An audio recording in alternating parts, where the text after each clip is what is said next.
Genesis 29. And while you're getting there, anybody heard of the story of Harry Potter?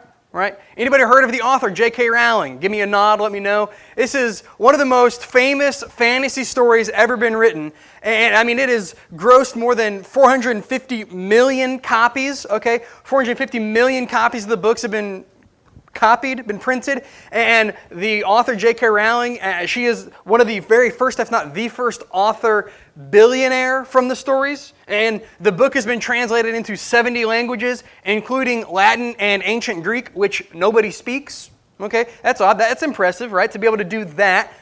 She's made so much money. They've made films out of it. They're adding more films. They're adding more books. And since the story was released in 1997, it has blown up. And millions of people have read the Harry Potter books, me included, some of you included, some of your kids included, or some of your grandkids. I mean, wildly popular. Despite that, it almost didn't happen. Did you know this? Did you know this about Harry Potter and the story? Almost did not happen. It was 1990 when J.K. Rowling, the author, she's on a train and she gets this idea for Harry Potter, and so she starts to jot down notes anywhere she can, scraps pieces of paper, napkins, whatever she can find, and then after about 5 years, 1995, she finally has a finished book. She's finished writing the very first book, and she sends off the manuscript, the first 3 chapters of the manuscript, to different agents, trying to get the book published, sending it off to agents, and one of the agents sent it back so quickly that she suspected he didn't even read the manuscript and just sent it back to her and didn't want anything to do with it. And then she did send it to one guy who accepted it, was excited about it, and was sending off the 3 chapters, sending off the chapters to as many publishers as he can find, and one after another, 12 in total reject the proposal for this book.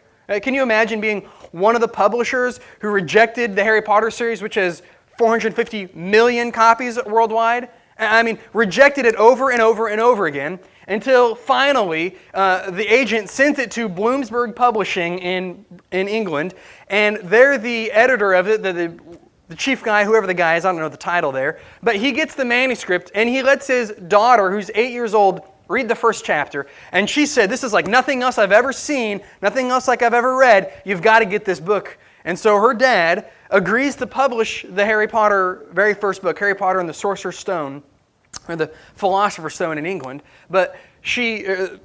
Rowling gets the book published. You know how many books were published on that first printing? 1,000. That's not even as many people are in Albion. Not everybody in Albion can read the book on 1,000 copies. That's not very much. Not very many copies. And the publisher said to J.K. Rowling, "Keep your day job, will you? Because we're not really sure about this one."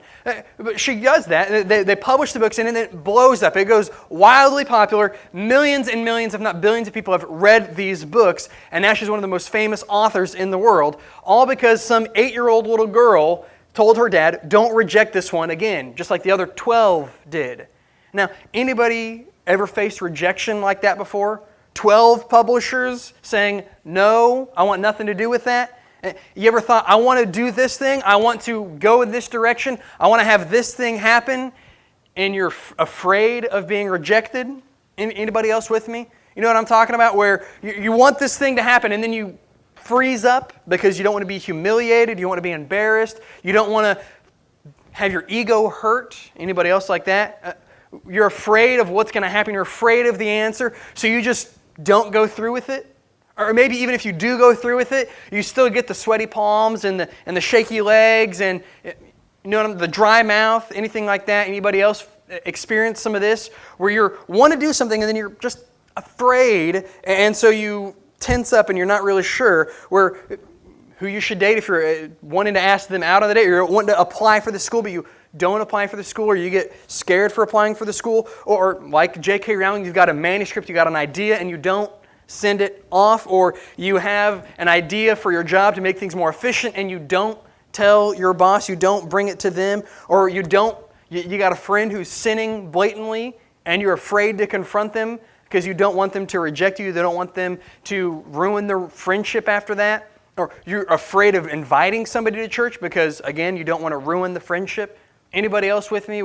I'm afraid of being rejected in this area, right? I don't want this to happen, and so I'm scared of what's going to happen. And what I want to do today is look at a person who experienced that same fear of rejection that you had and is probably faced rejection worse than what you will experience. Okay? And this is the story of Leah. In the Old Testament, Genesis chapter 29, she's the wife of Jacob. You know, Abraham, Isaac, and Jacob, the patriarchs of Judaism, the patriarchs of our Old Testament faith. This is the wife of one of those patriarchs who faces rejection over and over and over again, and it's not a pretty story, really. A lot of times we focus on the story with Jacob and Rachel. Oh, it's such a wonderful love story, but how about with Leah? She faces a tremendous amount of rejection. So in Genesis chapter 29, actually in chapter 27, before we get there, Jacob, you know, our main man, Abraham, Isaac, Jacob, he is saying, hey, I'm getting older, time for me to get married. And mom, here's what she says. This is Genesis chapter 27, verse 46. Then Rebekah, his mom, said to Isaac, I loathe my life because of the Hittite women. If Jacob marries one of the Hittite women like these, one of the women of the land, what good will my life be? Right? Anybody else thought about that, about one of your kids, somebody who's trying to date your kid? Anybody? How could they marry a Cub fan? Right? You know what I'm talking about? How could I loathe these people? I cannot bear to see my son marry one of these people. And so Isaac and Rebekah, they say, all right, we're going to send you off to Rebekah's brother. We're going to send you off to Uncle Laban. Go find a wife out of his family. It's not a weird thing. It is now, but not back then. Back then, it's just what they do. You know the people, and you just go find yourself a good wife out of my mom's family, and you'll be all right. You'll figure it out. You'll find a wife out there who's better than these stinking Hittites, these stinking Cub fans. We'll find a better wife for you out of there. And so she says, all right, hey, go get out there, go to Laban. So Jacob shows up and he finds this well, and then he meets Rachel, the pretty daughter of Laban. This beautiful woman, and she goes back home and tells her dad, and then dad comes out and meets Jacob, and it's a great big reunion, and they're talking to each other, catching up. Hey, how's Rebecca? How's granddad? What's going on? What are things like back home? What are you doing? What have you been up to? What have my cousins been up to? How are you? What's going on? And so they catch up, and then Jacob says, hey, I should probably be working for you. I'm over here. It's a long way from home. I should probably get a job while I'm here in town. Right? And so Jacob agrees to work for Uncle Laban. He goes to work on the farm. He's going to go work at a good job, nice, get his hands dirty, work a job. But here's Genesis 29, verse 15. Laban said to Jacob, because you are my kinsman, because you're my blood, should you therefore serve me for nothing? He says, listen, if you're going to work, I should pay you. Amen. Anybody else? If you're going to work, you better get paid. Right? And so Uncle Laban says, if you're going to work for me, I should probably pay you. And tell me, what shall your wages be? If you're going to work, I might as well pay you, so what do you want? What is it that you would like for what do you want to get paid in? I'd like a house, I'd like food, and, he says, I'd like your daughter. And that's where we get into this beautiful romantic love story with Jacob and Rachel, right? Here's chapter 29, verses 16 through 20. Laban had 2 daughters. The name of the older was Leah, and the name of the younger was Rachel. Leah's eyes were weak, but Rachel, she was beautiful in form and in appearance. In form and appearance, do I need to explain that anymore? She's pretty and more attractive than just that. Pretty in form and appearance. And Jacob loved Rachel, and he said, I will serve you 7 years. Normally, the guy's got to go bring a cow or a dowry or something to the father of the bride, right? But he says, I don't have anything. I will work for you. And whenever that's the case, normally it's about 3 to 3.5 years. And he says, I will double the normal pay because I think she's so beautiful and I love her so much. How romantic, right? Anybody else with me? That's very romantic. It says, I will serve you 7 years for Rachel, for your younger daughter Rachel. And Laban said, it is better that I give her to you than I should give her to any of the other man, right? Better my family, better somebody I know than a stinking Cub fan. Anybody else with me? Sorry, I'll stop with those. So better with you, somebody I know, somebody I like, than being with one of those other people. So yeah, that sounds like a good deal. And verse 20, so Jacob served 7 years for Rachel, and here's one of the most romantic lines in the Bible. And they seemed to him but a few days because of the love he had for her. That is beautiful, romantic, great love story. But did you see in there already Leah's getting rejected? I mean, right off the bat, we meet Leah. The very first thing we hear about her is nobody really cared about her. Jacob doesn't want anything to do with her. Papa Laban doesn't even give her a second thought. It's no big deal. They don't even care about her. And so, anybody got any siblings that you've been called the sibling's name? Anybody else? I got to high school and everybody called me Luke because that's my brother's name. I have yet to be called Keturah. I'm happy about that. That's my sister's name. Anybody been called an older sibling's name? Now, imagine you get to high school and everybody knows Leah already, but you are prettier than Leah, and so they start to call Leah, the older one, by Rachel's name, right? That's the kind of rejection that Leah is facing. Very seldom does Luke get called Clayton, right? I get called Luke, not him getting called Clayton. But now for them, it's the other way around. It should be one way, but it's reversed. She's rejected by her family, rejected by her possible husband, and it just doesn't go well for them. But Rachel, here's the reason, she's pretty, right? She's beautiful in form, beautiful in features. But Leah, what did it say about Leah? She has weak eyes or dull eyes. Or different translations say bright eyes. We don't really know the exact meaning of the word, but here's the point of it all. When you look at Leah, the only thing you notice are her eyes. It's nice to have good eyes. That's a good feature to have pretty eyes. But if that's all somebody can compliment you on, that's not that great, right? If they said, Clayton, your eyes are good, all right, how's the rest of me? Your eyes are good. It's not a good compliment right there. So the Bible shows us that she's being rejected by all these people who look at her. They just say, yeah, her eyes, but nothing else. We don't care about anything else, just her eyes. Pretty or ugly, all we know is her eyes that's all you notice. So Rachel's beauty outshines her older sisters, and so Leah gets called Rachel. That's ad-lib. That's not in the Bible. That's me saying that. I don't know if that's for sure, but I assume. But so Rachel's the prettier one. She's the more popular one. Leah, she gets overlooked, rejected again. And now, 7 years are up. And now it's time for the wedding. Hear this. Verse 21. Then Jacob said to Laban, give me my wife. Can you imagine saying that to your father-in-law? Give me my wife. Not going to go over well, right? But he says, I have worked, give me my wife that I may go into her, for my time is complete. So Laban gathered together all the people of the place and made a feast. But in the evening he took his daughter Leah and brought her to Jacob, and he went in to her. So they throw the big wedding feast, they go through the wedding, and one trick, instead of Rachel, Laban puts Leah there instead. And then verse 24, Laban also gave his female servant Zilpah to his daughter Leah to be her servant. And in the morning, behold, it was Leah. One of the greatest one-liners in the Bible right there. Behold, it was Leah. Right? Anybody taking somebody on a date, and then if you show up at the door and it's the other sister, the ugly sister, can I get a refund? Right? I want a do-over. And behold, it was Leah. Not Rachel, not the pretty one, not the one I wanted. It's the other one. It's the ugly one that her eyes are, right? That's the one he gets. So anybody wonder, how does that happen? Jacob, how do you not realize it's the wrong woman? You've been working with him, you've been in close proximity for 7 years. How do you not realize you got the wrong woman? Anybody else wondering that? So here's a couple of reasons why I think that Jacob is a dope and doesn't realize it.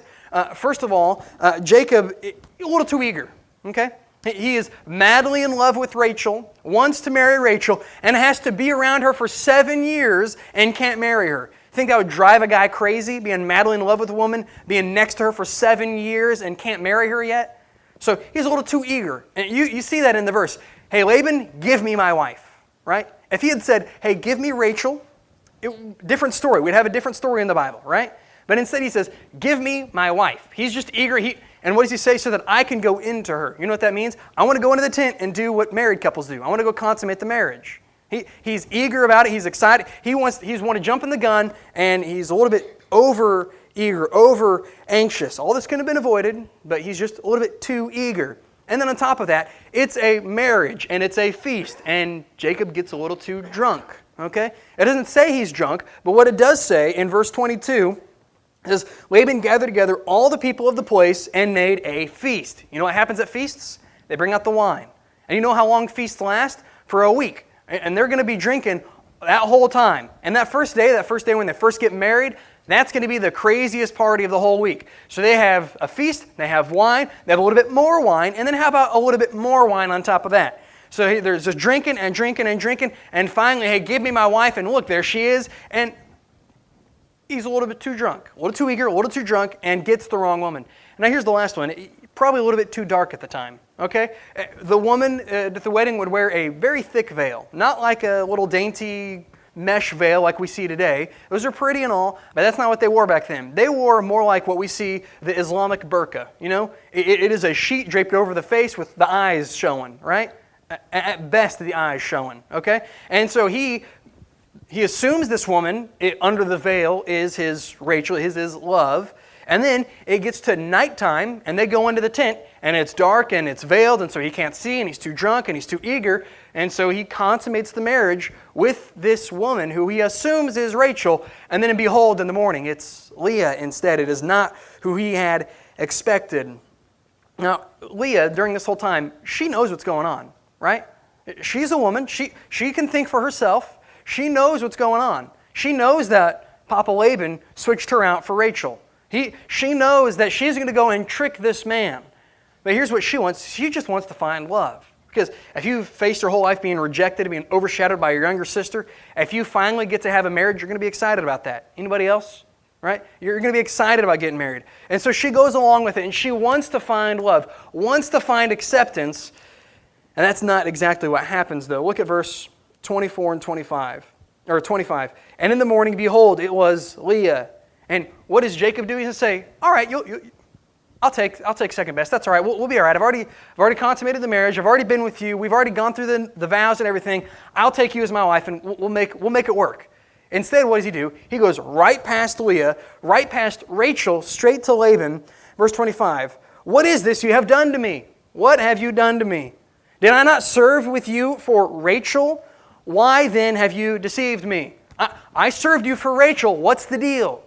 Why did you do this to me? This is an evil thing. Why would you do this to me? And in the translation, there's an exclamation mark in there. It shows Jacob is ticked off. He's heated. He's wanting to know why in the world this atrocity would happen to him. Now, it could be that first time seeing Leah without makeup, not a good sight, right? There is makeup for a reason, okay? And Leah could use some makeup, and he wakes up in the morning and the makeup is smeared. Whoa! Rachel looks rough. And then realizes, oh, that's actually Leah instead. She looks even worse than I thought. And so he's mad. He goes and yells at Uncle Laban. He says, hey, let's go, come on. Give me the one that I worked for.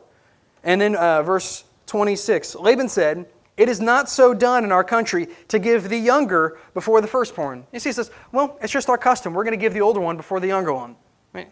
You could have told me that 7 years ago when I agreed to work for Rachel, right? Anybody else thinking that? You could have told me that.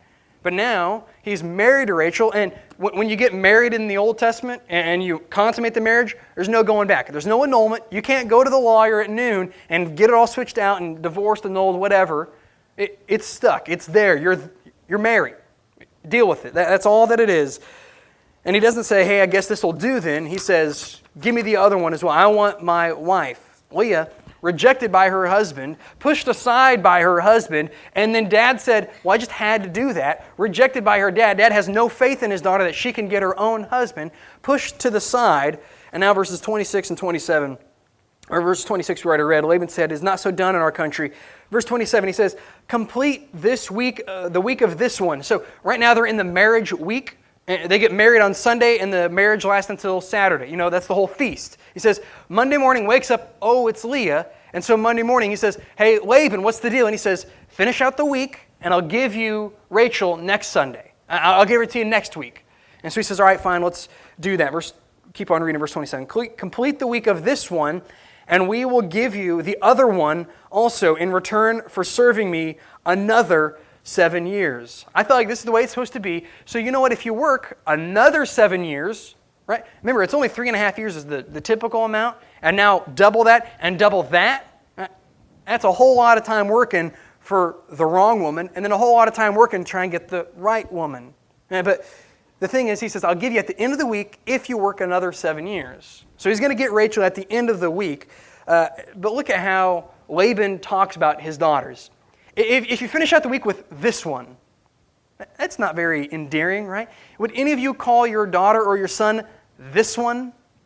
That's weird. Or the older one or the younger one, that one over there. If you finish it with this one, I'll give you that one. It's like he's trading dollar bills, trading collectible baseball cards or something. I mean, they're not human beings in his mind. In Laban's mind, his daughters are rejected by him, not given the light of day to be a real human. They're just treated as cattle. And really, their names reflect that, okay? So in the Old Testament, names mean a whole lot. And so Leah, the older one, you know what her name means? It means cow, okay? That's what it means. Anybody want to be called cow? Would you be mad if your father or your mother named you heifer? Not a compliment, right? But that's what he names them. And then Rachel, her name means ewe or like a sheep, right? So his daughters' names are cow and sheep, moo and ba. Let's go hang out, right? And so Jacob wakes up, ends up marrying moo instead of ba, gets ticked off. And so now he's going to go marry the right one, go marry the one that he wants, and how he gets Rachel. Verse 28. Jacob did so, completed the week, and then Laban gave him his daughter Rachel to be his wife, and Laban gave his female servant Bilhah to his daughter Rachel to be her servant. And so, how's that for a honeymoon? Right? You get married, and then I'm just going to get through this week so I can get to your daughter, to your sister. Would any of you husbands be killed if you had said that to your wife? I will finish out this week with you, and then I'm getting your sister. I would be murdered. Can I tell you that? Jayla told me, she was looking at my notes before, and she says, you do that, I'll kill you. That's not anybody else with you. Makes sense? That's not a good honeymoon. But that first week of marriage is Jacob saying, hey, look, Rachel's pretty over there. Can't wait to have Rachel next week. Only 2 more days. Going to have Rachel real soon. And Leah is just rejected, pushed off to the side, and doesn't experience any love. But then, here's verse 30. So Jacob went in to Rachel also.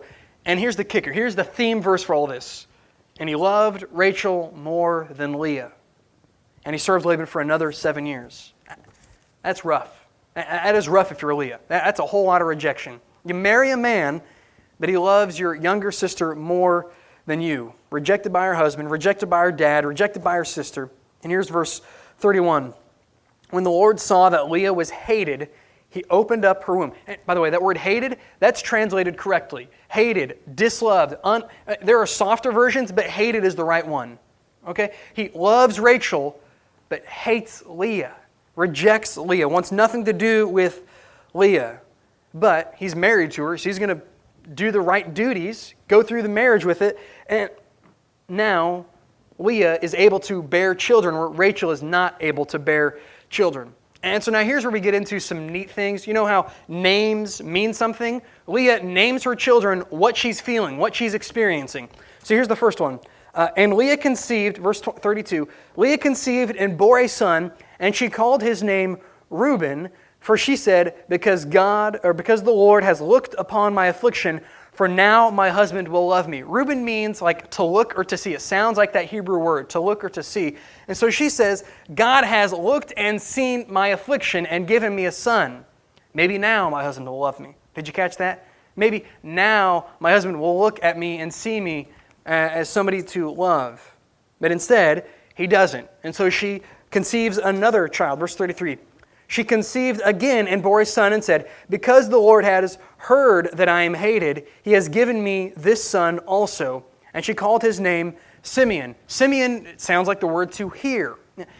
I can see really far away, but I need to be closer to hear. Make sense? And so we kind of see this image of Leah getting closer to God, where God has seen her from afar, and now God hears her from close. Did God move, or did Leah move? I would say Leah moved rather than God moving. God stays the same, and Leah moves closer, and now God can hear her cry, and so she names her son the one who hears. Now, the Lord has heard my cry. Maybe my husband will love me also. Maybe my husband will hear me as well. And then verse 34, again she conceived and bore a son, and now this time my husband will be attached to me, because I have borne him 3 sons, and therefore his name will be called Levi, which means to be attached to or to cleave to. Maybe my husband will now cleave to me, be attached to me, will love me. We talk about marriage. It's the union of 2 people. Leah and Jacob never experienced that. Jacob never unites himself with Leah. And she says, maybe now he will unite himself with me. Maybe now we will become one. Maybe now we will have a right marriage.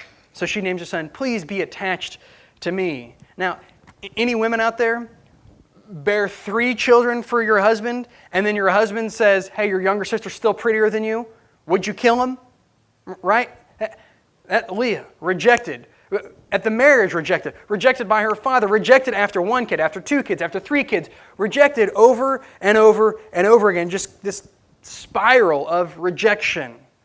And here's a little bit of sweetness to the story. Verse 35.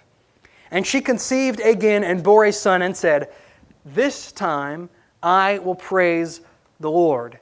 And therefore she called his name Judah. And then she ceased bearing. Judah means to praise, give praise. So she goes from, God see me, God hear me, Jacob please cleave to me, to all I care about is pleasing God.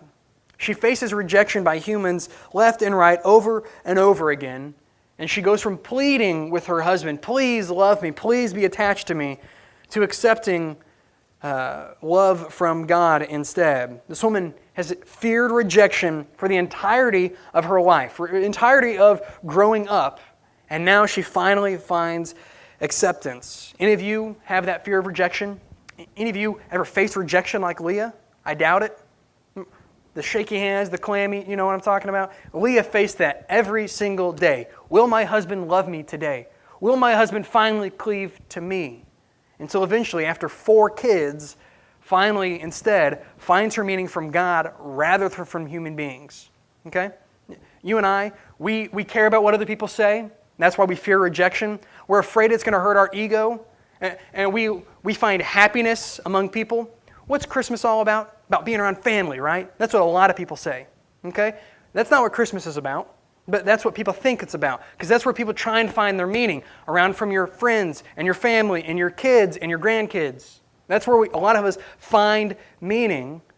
And yet, the reality is you're only going to find rejection. You're not going to find real meaning from people. Leah, trying to find meaning from her dad, trying to find meaning from her husband over and over and over again, and only finds rejection. And it's not until she turns and praises the Lord that she no longer fear rejection and finds acceptance. So how about you and I? I want to overcome the fear of rejection. I want to get to the point where I'm not afraid to ask.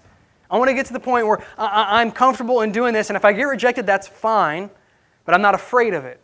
I want to overcome that rejection, and I want to find acceptance. And I want to find my meaning in God. Anybody else with me? I want to be like Leah in the story. Maybe not the beginning of Leah, but the end, there at the end. I want to be like Leah at the end of her life.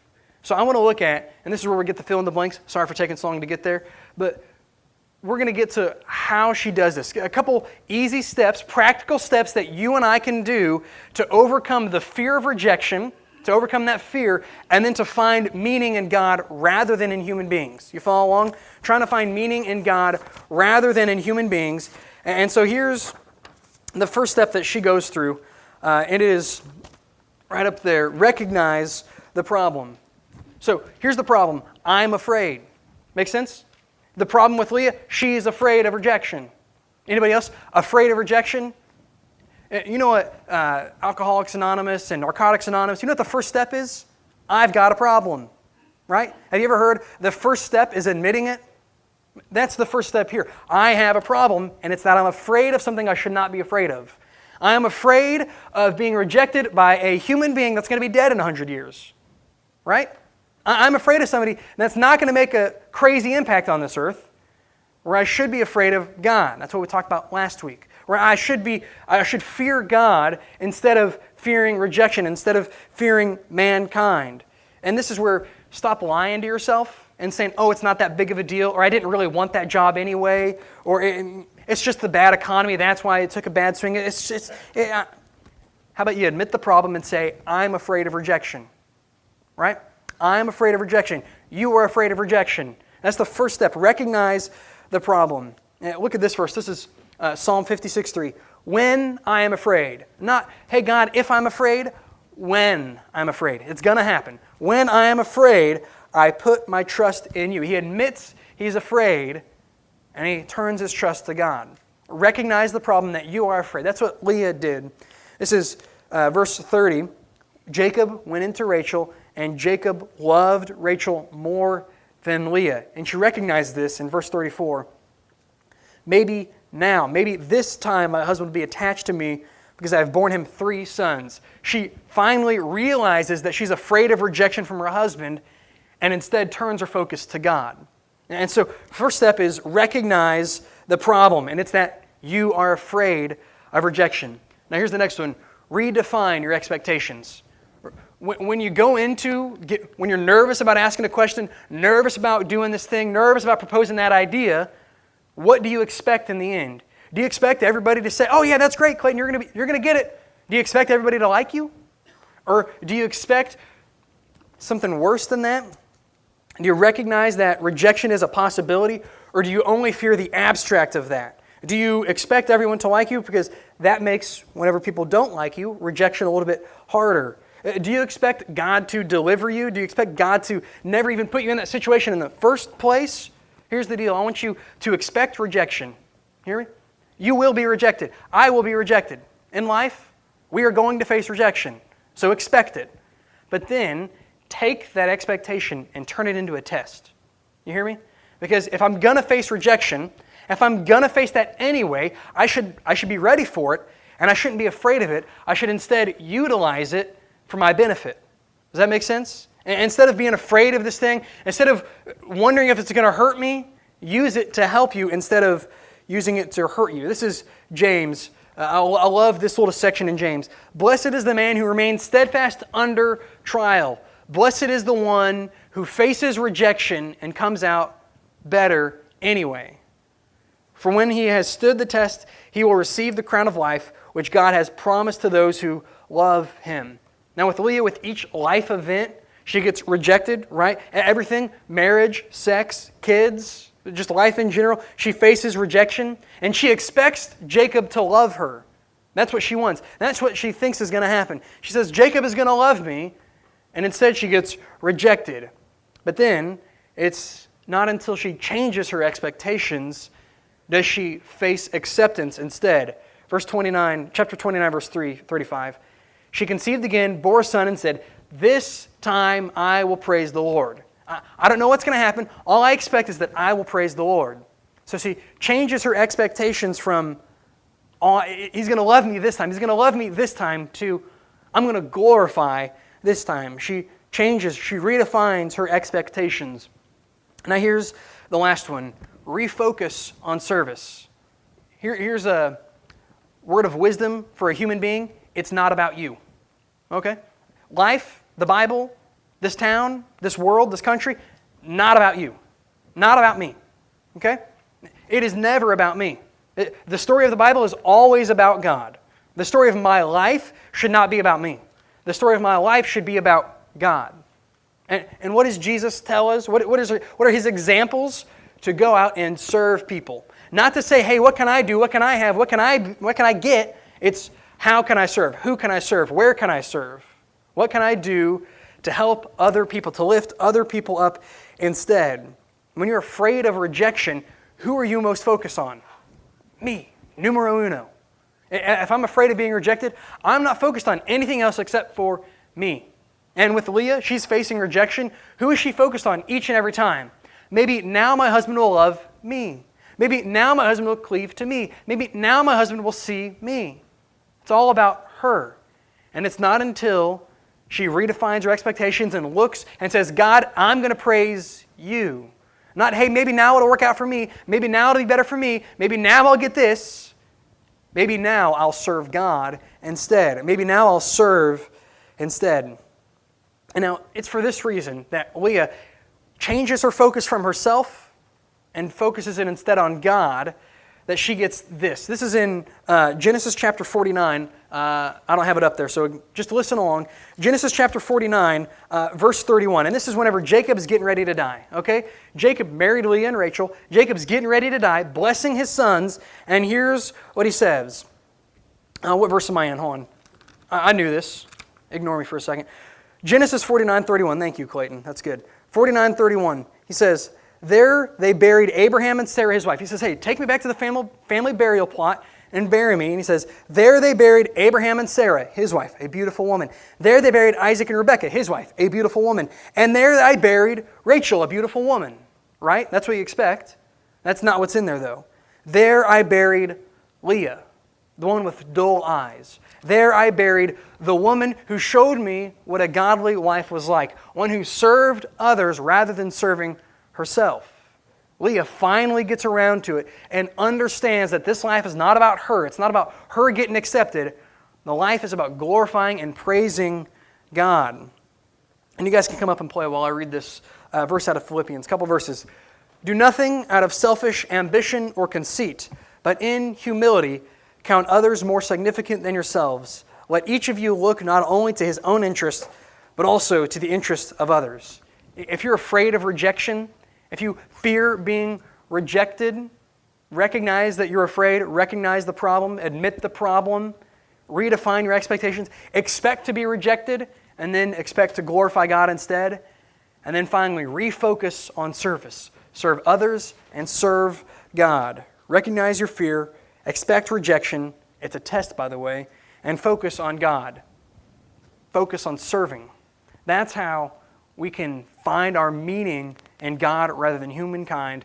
That's how we can overcome this fear of rejection.